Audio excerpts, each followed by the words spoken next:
আলী, অঞ্জলি, আবলি প্রত্যয়যুক্ত বানানে সবসময় কি হবে? রস্বইকার হবে। আসসালামু আলাইকুম, বাংলা সম্ভারে আরো একটি নতুন ক্লাসে আপনাদের স্বাগত। আলী, অঞ্জলি, আবলি, আলী, অঞ্জলি, আবলি এর বানানের ক্ষেত্রে সব সময় কি ব্যবহার হবে? আলী, অঞ্জলি, আবলি বানানে সব সময় আলী, অঞ্জলি, আবলি বানানে সব সময় রস্বইকার, সব সময় কি রস্বইকার। আলী, অঞ্জলি, আবলি এই প্রত্যয়গুলোর বানানে ব্যবহার হলে তখন সব সময় কি হবে? রস্বইকার হিসেবে ব্যবহার হবে। যেমন দেখেন, গীতাঞ্জলি, শ্রদ্ধাঞ্জলি, অর্থাঞ্জলি, পুষ্পাঞ্জলি, জলাঞ্জলি, প্রেমাঞ্জলি, খেয়ালি, বর্ণালী, সোনালী, রূপালী, গীতালি, মিতালি, হেয়ালি, পুবালি, গৌরালি, তারপরে হচ্ছে মেয়েলি, চৈতালি, পদাবলী, কবিতা বলি, রচনা বলি, তথ্যা বলি।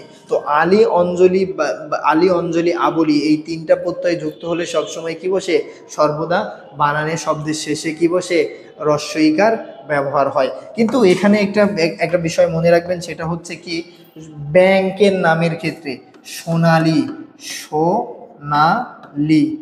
এবং রূপালী, আরেকটা কি রূপালী, এই সোনালী এবং রূপালী যদি ব্যাংকের নাম বোঝায়, কি বোঝায়?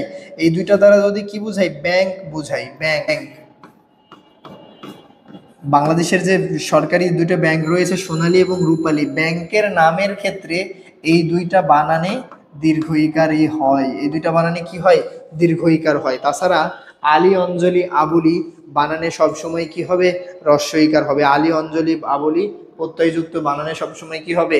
রস্বইকার হবে। শুধু ব্যাংকের নাম সোনালী এবং রূপালী বোঝালে কি হবে?